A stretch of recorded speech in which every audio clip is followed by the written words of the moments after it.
ওয়াকফ সংশোধনী বিলের প্রতিবাদে বিভিন্ন ঈদগাহতে মানববন্ধন করল ছাত্র সংগঠন এসআইও। আজ সোমবার পবিত্র ঈদ উল ফিতরের দিনেই রাজ্যের অন্যান্য প্রান্তের পাশাপাশি মুর্শিদাবাদের শামশেরগঞ্জ ব্লকের অন্তর্গত লোহরপুর ঈদগাহ ময়দান এবং বলবলপাড়া ঈদগাহ ময়দানে হাতে প্ল্যাকার্ড নিয়ে স্লোগান দেয় এসআইওর কর্মী সমর্থকরা। সংগঠনের বাসুদেবপুর অঞ্চল শাখার উদ্যোগে আয়োজিত এই মানববন্ধন সাড়া ফেলে ঈদগাহগুলোতে। ওয়াকফ সংশোধনী বিল কোনো মতেই মানা হবে না বলেও স্লোগান ওঠে এসআইওর এই মানববন্ধনে।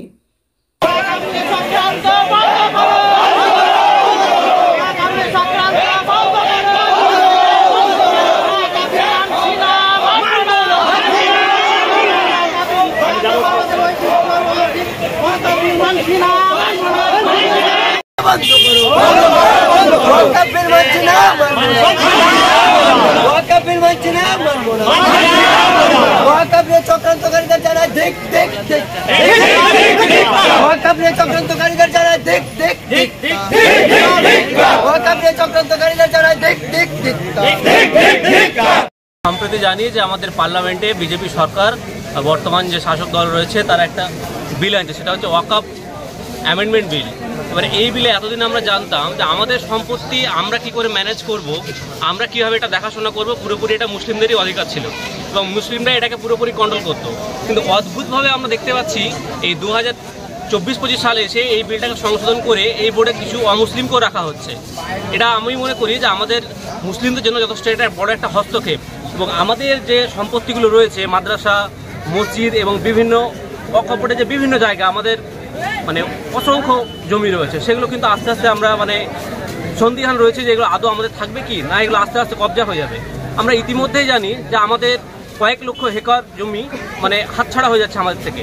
বা আমরা যদি অন্যভাবে দেখি যে বিভিন্ন অমুসলিমদের যে ট্রাস্টিগুলো রয়েছে, আমরা বিভিন্ন মন্দির কমিটিগুলো যদি দেখি সেখানে কোনো মুসলিম রয়েছে নেই, কিন্তু অদ্ভুতভাবে ওয়াকফ বোর্ডে একটা অমুসলিমকে স্থান দেওয়া হচ্ছে, বিভিন্ন অফিসারদের হস্তক্ষেপ করা হচ্ছে। তো এই কারণে আজকে আমাদের এই লোহরপুর ঈদগাহ ময়দানে আমরা চাইছি এই বিল আমরা মানছি না এবং এই বিলের এগেনস্টে এই জন্য আমরা এখানে একটা student Islamic organisation of India তথা এসআইওর তরফ থেকে একটা মানববন্ধন এবং বিক্ষোভ কর্মসূচির আয়োজন করা হয়েছে। আপনার পরিচয়?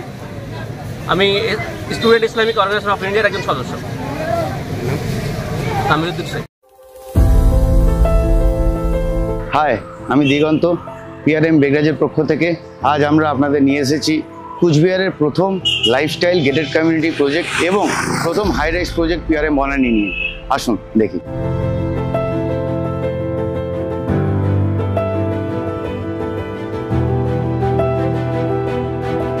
এটা প্রথম আমাদের গেটেড কমিউনিটি লাইফস্টাইল প্রজেক্ট।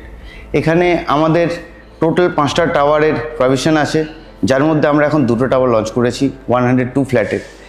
এই ফ্ল্যাটের মেন বিশেষত্ব হলো আপনি একই জায়গায় মডার্ন অ্যামিনিটিস ফ্যাসিলিটি সমেত সমস্ত সুযোগ সুবিধা এই প্রজেক্টের মধ্যে থাকছে। Swimming pool, gym, community hall, খেলার জায়গা, লাইব্রেরি, যোগা ডেক এবং আরও অনেক কিছু ইনডোর আউটডোর মিলে মোটামুটি 50+ অ্যামিনিটিস আছে।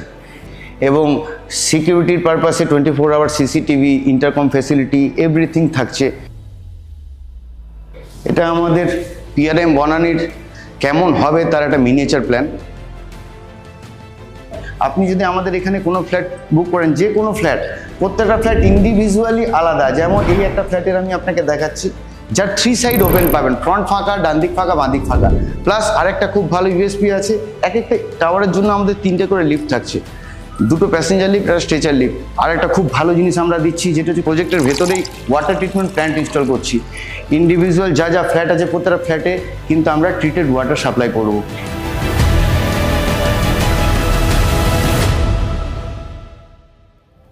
আপনাদের অবশ্যই বলবো আর দেরি না করে আজই আসুন, একবার ভিজিট করুন এই অত্যাধুনিক সুবিধা ফিল করার জন্য, অনুভব করার জন্য।